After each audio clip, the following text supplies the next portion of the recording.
What's up, guys? Zombie JLT1 here, your supernatural gamer, and also your gaming beautician. Some of you might have seen my restoration pics on Twitter, and I've gotten a lot of support and a lot of really positive feedback. So what I'd like to do is a series of restoration videos so you guys can see what products I use and what I do to get something like this to look something like this. So, stay tuned. I will walk you through the exact process that I use so you can take games that you find out in the wild and make them look brand new. Stay tuned. Alright, so what I'd like to do is just go over briefly the tools that I use to do majority of my restorations. These are pretty easy to obtain over-the-counter items. I do know that for the 3.8 millimeter screwdriver, I had to get a set off of Amazon, but it was actually a cheap set. It comes with a screwdriver for NES, Super Nintendo. There's a screwdriver for Genesis carts. Pretty much everything that you would need to pry open the cartridge. So definitely want to start with getting one of these or a set if you can find one. Next we have a toothbrush. I use a toothbrush for scrubbing stains out of the shells, sometimes off the labels, and also the cartridge grooves that you see on the outer shells. You can also use this for the insides as well, but I mainly use these for the outside because a Q-tip actually cleans the insides better. You'll definitely want to have a pair of sharp scissors, and the reason why I keep scissors with me is because I tend to use wipes, disinfectant wipes, and I tend to cut the wipes into little squares. And the reason why I do that is so that way I can conserve my wipes and not end up having to use a whole big one on such a small piece of the cartridge. You'll also make more use out of them when you cut them. It's a little time consuming, but not too bad. I definitely recommend it, especially if you don't want to go through your wipes too fast. Aside from that, we have a bottle of 91% isopropyl alcohol. 91% is one of the highest levels that you can get over the counter. I've been told you can get 99%, but out here I haven't come across that in any of my local stores. But if you can get 99%, that's the best one to go with. Anything below 91% is a little risky because there's more water in that, and that means that you have to wait for those to dry much longer than you would a 91 or higher. So any alcohol is fine, but definitely recommend 91% or higher. This is a bottle of Goo Gone. Goo Gone has a variety of uses for taking off residues, markers, depending on the chemical strength. And I also use this as a buffer, and you'll see how I do that once I get near the end of the restoration process. And then finally, a small bottle of Lysol disinfectant spray. I use this on the outsides, the insides of the shell, sometimes on the label, pretty much anywhere I know that I'm going to be having my hands on it, because I want to make sure that any cartridge that I trade, sell, or even have in my collection is germ-free and completely disinfected, especially if I get it in a lot and they arrive to me completely dirty and I don't know where they've been. So a little precaution for me, but you don't have to do that if you don't want to, especially if you're using disinfectant wipes. And then finally, we've got a variety of Q-tips. Q-tips come in many different thicknesses and sizes. I like to keep a variety of them just in case, but there's a little trick that I can show you how you can get a Q-tip to shrink to the right size that you need. Basically, you'll want these for smaller, harder to reach areas that the toothbrush can't reach, or if you want to put a finishing touch on the circuit board, or if you're going to use Goo Gone in very small areas and you don't want to risk it seeping under the label. And then finally, I keep a container of magic erasers of varying grits. Magic erasers come in a regular strength, maximum strength. There is ones that have Dawn in them, which is the one that I recommend the most.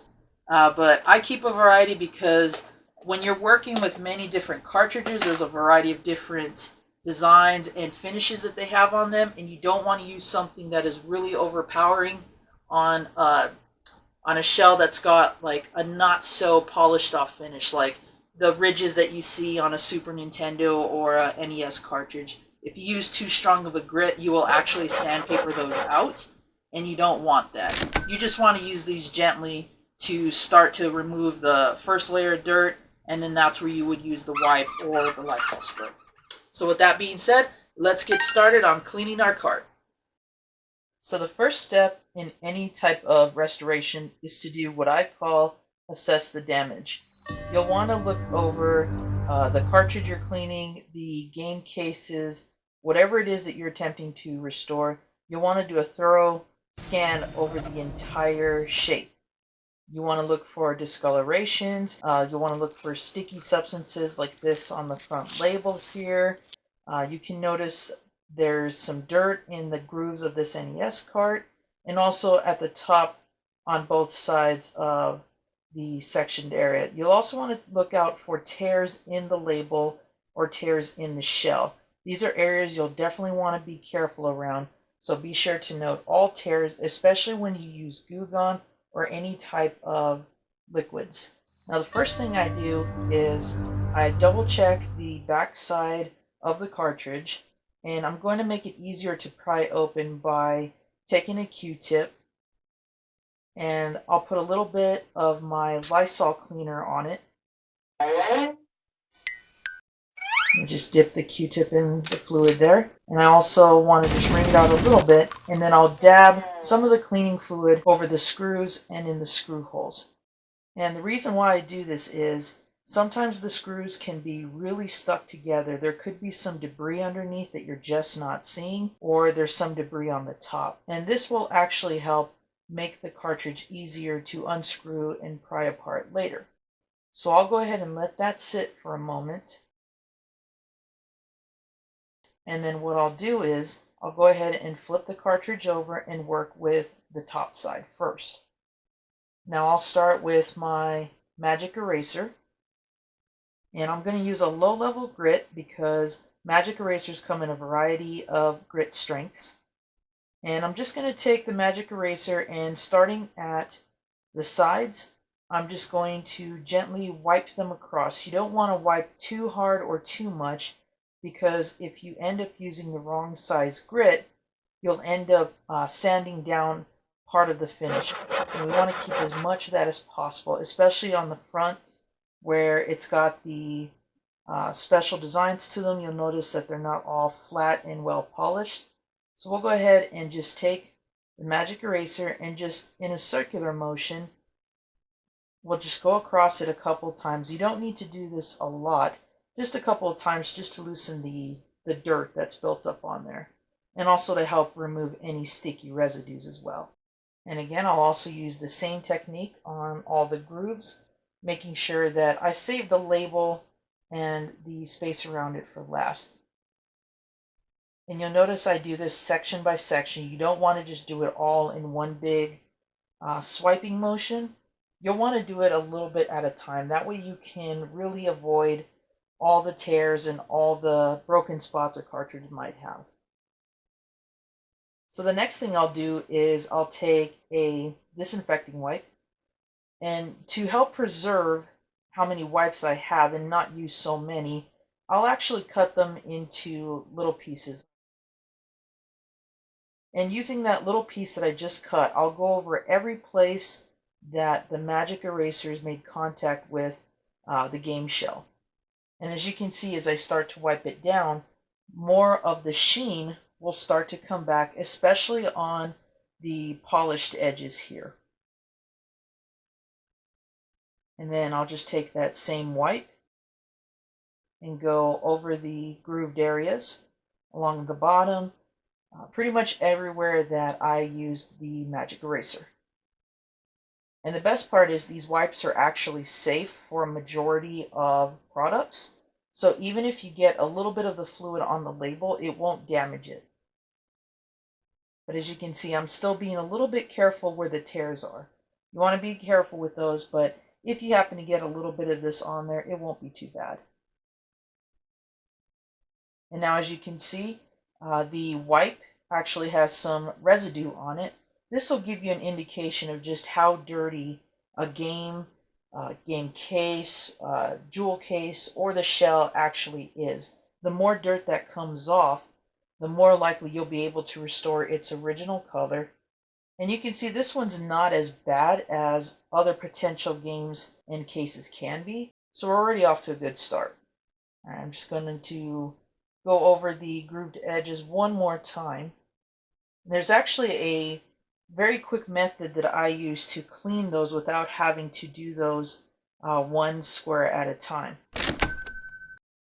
So what I'll do is once I go over the grooves, I'll go ahead and take some of the Lysol fluid, and this is where the toothbrush comes in. You'll just dip the toothbrush in the fluid and just scrub up and down the grooves. I usually go up and down one side and then turn the cart over and then go up and down the other side. And that way you can ensure that you get all the dirt and debris that the wipes may or may not have picked up. And don't worry too much about if any of this gets too close to the label, because we're going to wipe that down anyway and it'll absorb without damaging the label. Now I'll just take my microfiber cloth here, and in a couple of quick motions I'm just going to wipe away the Lysol fluid. And this will absorb pretty quickly, so you won't have to do this for too long.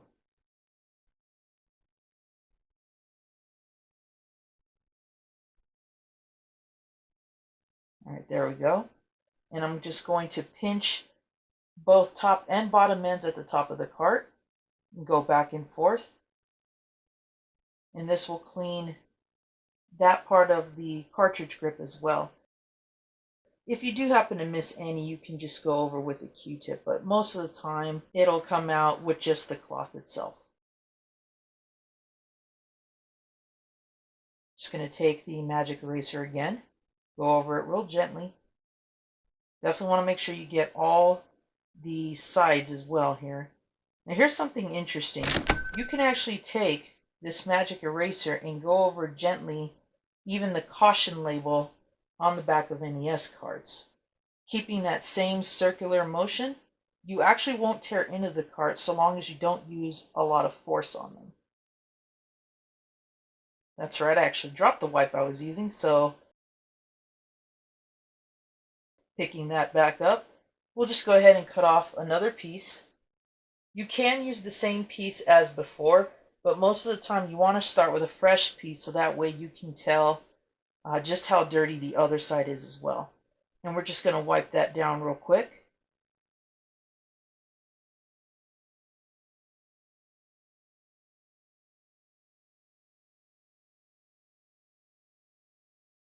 You can also go directly over the caution label with the same wipe, and it won't damage or tear away the label at all. And again, there's the dirt test.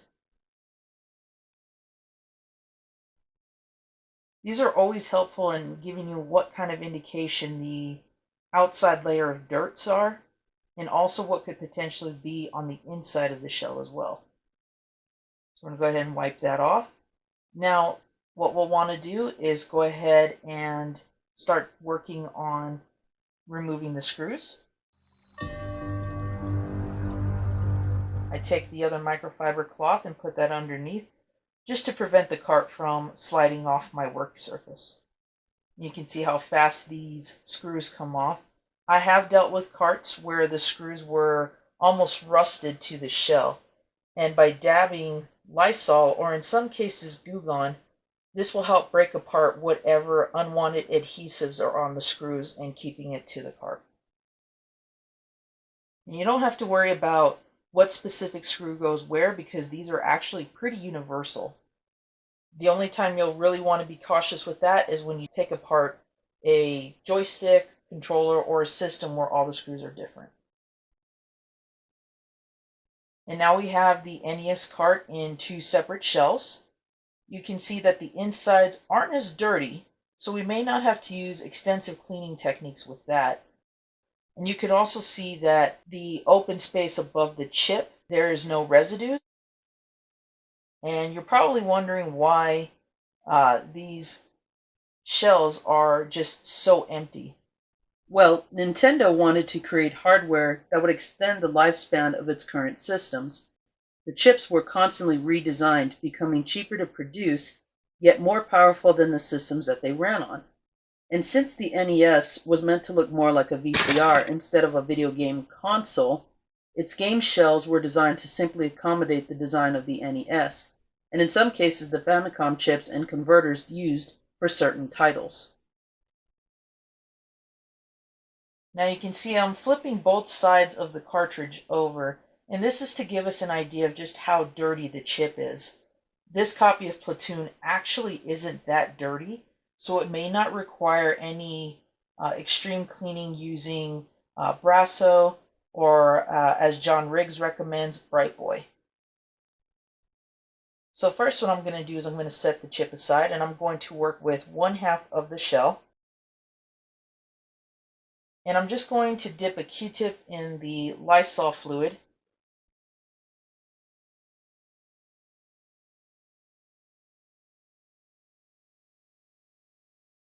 And then running it across the bottoms and the sides.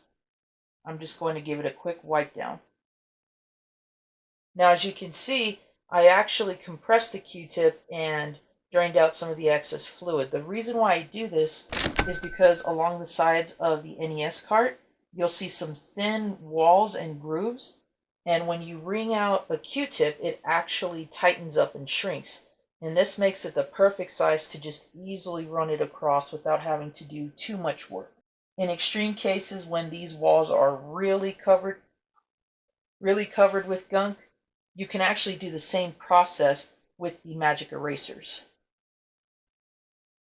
And there we go. I'm just going to run it across the bottom, making sure I get as much of the surface as possible. You can go ahead and leave the cleaning fluid along the thinner walls because that will actually absorb pretty well.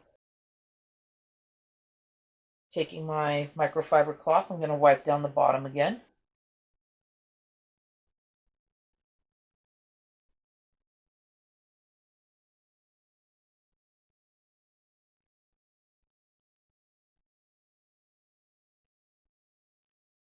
You can see the bottom is really, really looking clean. You can actually see the shine a bit coming back to that shell. Now, as an additional step, you can also cut off a piece of disinfectant wipe and run it across the top. Some of the carts I've cleaned in the past had a lot of buildup, sometimes insect residue near the top. And in cases like that, I'll use a magic eraser and scrub the top part first and then go over it with the wipe. But it's completely up to you.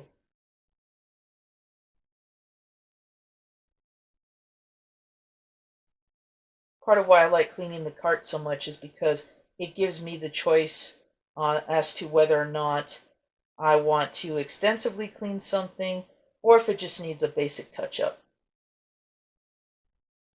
And again, the same test here. You can see that there's maybe a faint level of dirt, but not as bad as the tops of the shells were.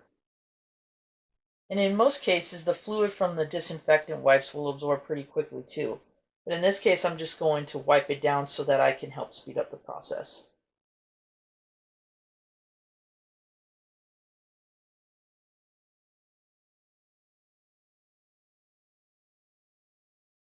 So again, we're just going to dip another Q-tip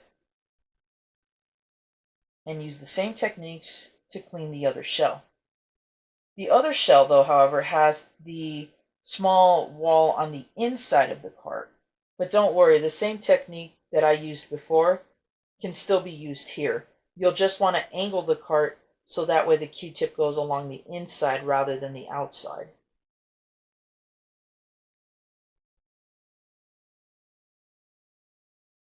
We want to make sure that we get all possible holes and gaps. I'm cleaning the tops here.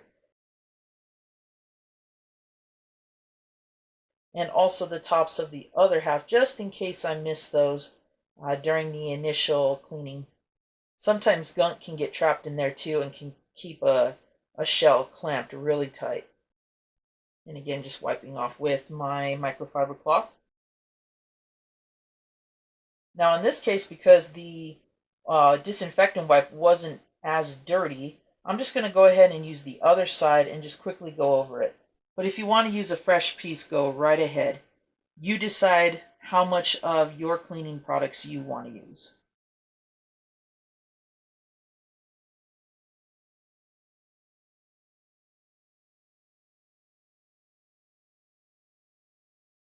Wiping that off again. You can already see the reflection in the shell has been amplified since I've taken the wipe to it. So while the outside may have been dirty, the inside it really looks good.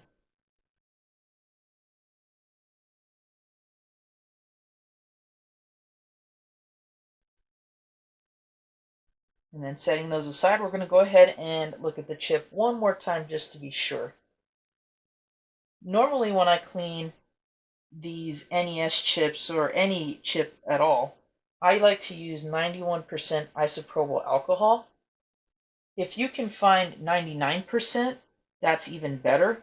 But basically you want to stay as close to 91 as much as possible. And the reason for that is the lower the percentage, the more water is actually in that. And water is never good for these chips because that also means it takes longer for it to dry and to actually play.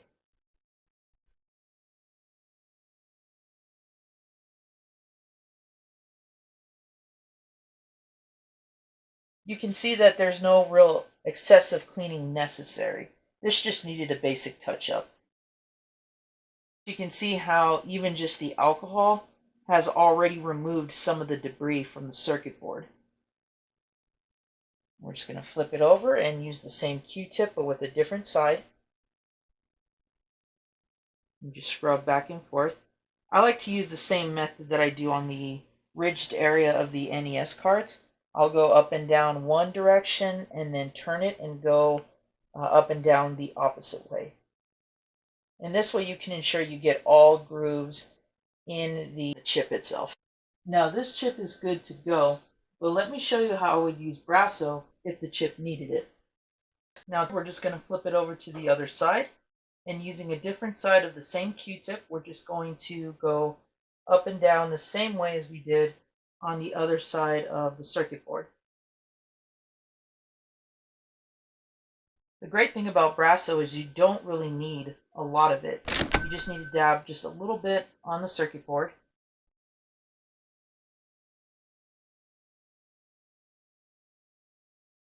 And then using a brand new Q-tip,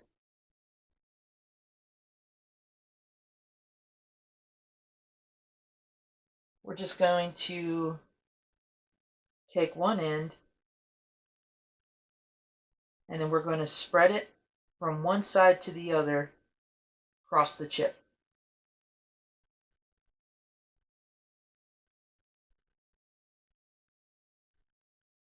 Just like this.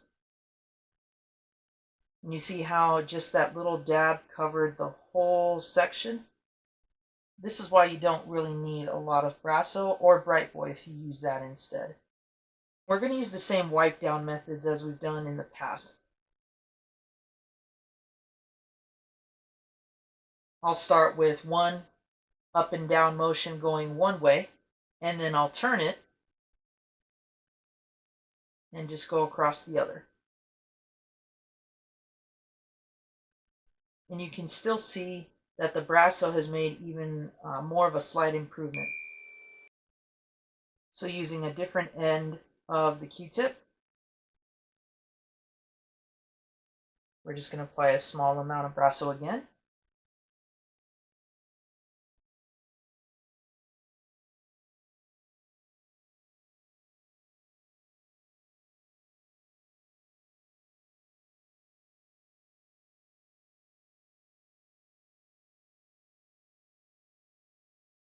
And then just spread it across like we did before. You'll always want to use a little bit at the start and add as you go, rather than use too much too soon, because you don't have to use a lot of this. I usually use a lighter colored cloth just to see how much of the residue I removed when I use Brasso. But that's just a preference. You don't really have to do that. And again, you can see just how much of the remaining dirt was on there and that the Brasso took off. One final wipe. And now we're ready to reassemble the cart.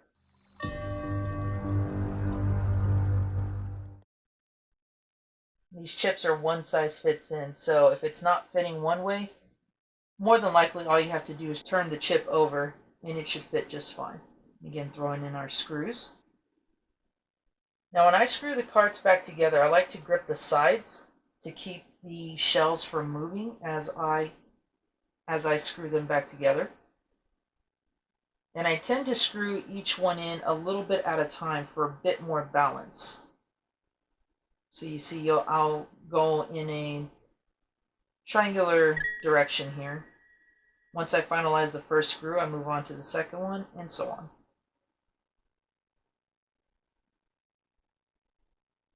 Maybe it's my OCD, but I just don't like it when the shells get screwed on unevenly.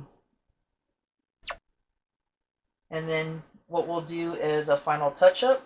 We'll take a portion of an unused Q-tip, dip it in alcohol, and then rub it against the chip.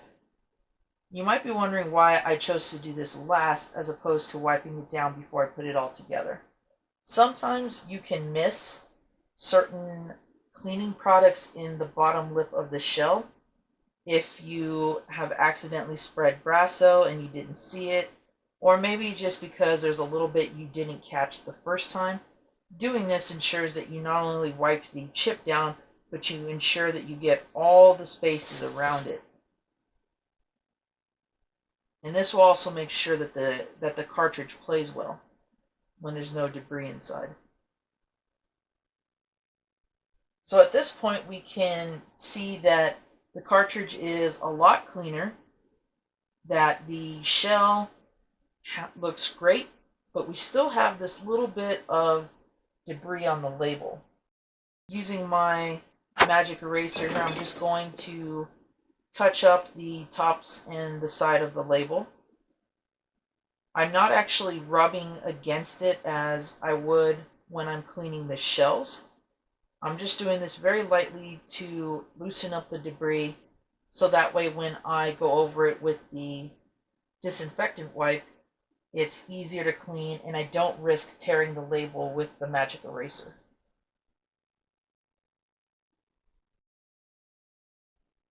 And whatever that gunk was on the label is actually starting to come off. In cases like this, you be the judge on whether or not you are okay with how the label looks at this point, or if you want to keep using the wipe, or if you want to use a Q-tip with the Lysol spray and going over the label to remove the remaining residue.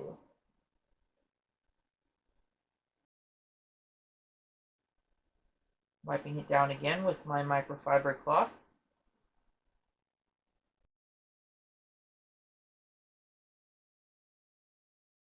Now it looks a heck of a lot better than when we first started. But I'm going to show you a little trick here to ensure that you get a nice sheen at the back portion of the label as well as the front. And to do this, I use the same method, but I use one of two different products. Believe it or not, Goo Gone can actually be used to spruce up the sheen of the label, and we can also use it to add some shine to the shell of the cart. What I recommend doing is using a Q-tip and dipping it lightly in the Goo Gone, wringing it out a bit. Always close up Goo Gone when you use it. You don't want to risk a spill. We're just going to take it and glide it as close as possible to the edge of the label. We don't want to go directly to the edge because you run the risk of it seeping under the label and eating away the adhesive. And this is where we wanted to take note of any tears in the label because we don't want Goo Gone going anywhere near that. A Q-tip will give you better control as you apply it, but I also recommend using a cotton pad as well. You don't want to use a cotton ball because they soak up too much of the Goo Gone, and when you press against any surface, it will actually bleed out. The Q-tip gives you better control and better precision, I've discovered. And you can see here that the Q-tip has actually removed some of the debris that the disinfectant wipe didn't catch. So we're just going to rub on a little bit more, keeping my distance away from that top part of the label that's torn.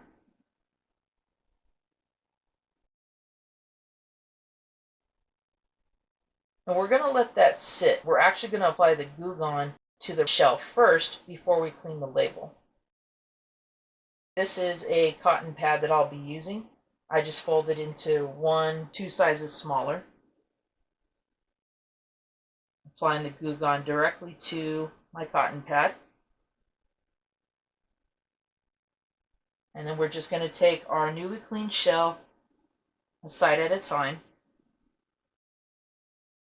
Starting with the smoother side first. Just going to rub that on there. Back and forth. This is an added step, so don't feel that you have to do this. But whenever I clean cartridges for sale or for trade, I want to make them look as brand new as possible. That way, whenever someone who is trading or buying from me understands why I'm pricing something at the price that I am, it's because I want to make sure that they're getting a great looking cart at a good price. I'm sure we've all had our experiences where the cartridge did not look like it should have been priced the way that it was. I'm not in the retail business, but I believe that if you're going to charge full price for a cartridge, whether you use price charting or eBay or any other source, the cartridge condition should always reflect in the price. And what I've discovered is by doing this step, it really does make the cartridges look brand new as much as possible. It can be a bit tricky with sun-damaged carts, but even still, doing this can make them look a bit better than not doing that. I recommend using Goo Gone, or you can use Orange Glow, just so long as whichever one you choose to use is surface safe. And it will say that on the label, either on the front or on the back. Anything that's not surface safe, I wouldn't recommend.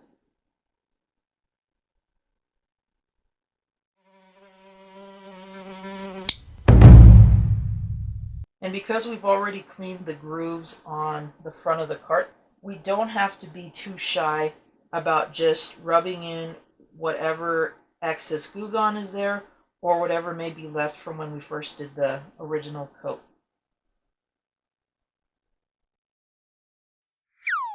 Drop the brasso there. Exactly the reason why I always close my containers no matter what I'm using. You also want to prevent as much spill damage as possible, whether it's your cartridge that you're working on or your working space.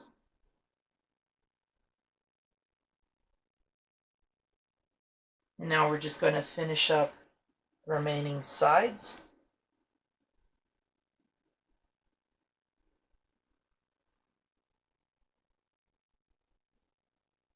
And then once that's absorbed enough and polished, we'll go ahead and take care of the top portion.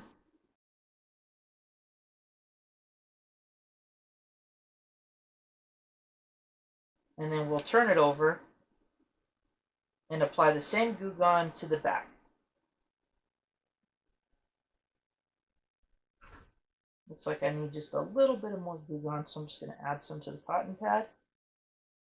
And just like the brasso, you don't really need a lot. This actually goes a long way.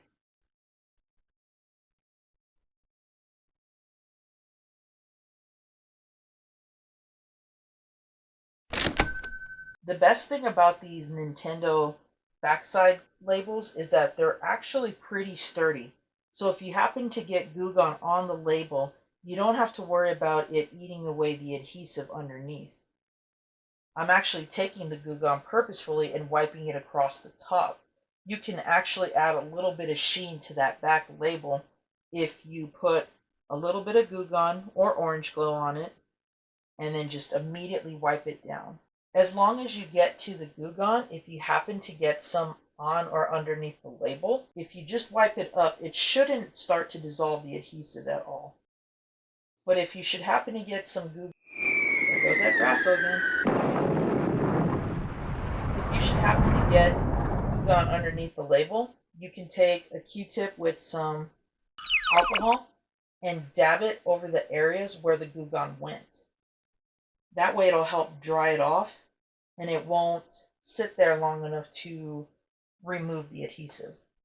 So I'm just going to give the label one last touch up. You can definitely see and feel a difference when you give a cartridge this much cleaning. It definitely will feel smoother. It will look shinier.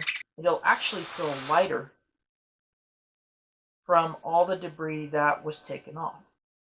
And doing final touch-ups here. Just going to add a little bit of Goo Gone back to the label.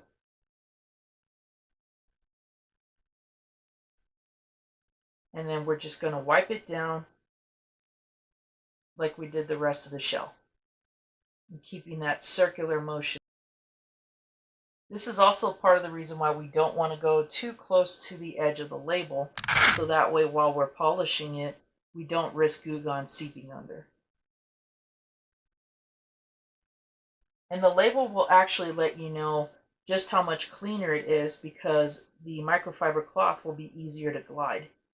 And as you saw when I ran my fingers across the top, it was easier for me to just move across it. Just like I'm doing here, I'm able to take that cloth and move it around pretty easily. This is also a good way to indicate just where it could use some additional cleaning or where you might have some unforeseen tear in the laminate. Sometimes laminate can be really, really dirty and not even the Goo Gone can help restore it, but it'll definitely look and feel a lot better than when you first got the cartridge. And looking it over one more time, we can see that the cartridge looks brighter. There's a lot more sheen to it, especially in the polished sections of the plastic. And if we flip it over to the back to do one last check, this copy of Platoon looks so much better than it did when I got it in the lot that I purchased. Alright, and there you have it, a better looking cartridge. It definitely feels better, looks better. You can see that we've restored a lot of the sheen and shine back to both sides of the finish here. We've removed all the gunk that was on the label and have even polished that up to look a lot better than it did when I first got the cartridge. This game is ready to play and more importantly, ready to be displayed on my shelf, and I don't have to worry about it looking and feeling dirty or explaining to somebody why it looks like it's been kept in a basement forever. So with that being established, I want to wish you all good luck with your carts. If you have any questions at all, feel free to reach out to me on Twitter. You can message me directly through private messaging, or you can just send me a tweet and tag me in it as well. I love hearing from you guys. It's because of the support that I've gotten from you all over this last year that has motivated me to make videos on my restorations. So if it wasn't for you guys liking my photos and my tweets and my Facebook posts, I wouldn't even be here today doing this. So I want to thank you all for watching. Thank you all for the kind support. Be sure to like and subscribe on my YouTube channel and follow me on Twitter as well. I would love to see all the restorations that you all achieve on your own. And if you design a new process for restoring your own carts and systems, I'd love to hear what you come up with, because that way we can not only exchange ideas, but we help the community on a much bigger level, and that's exactly what I'm here to do today. So until then, this is Zombie JLT1, your supernatural gamer and gaming beautician, signing out.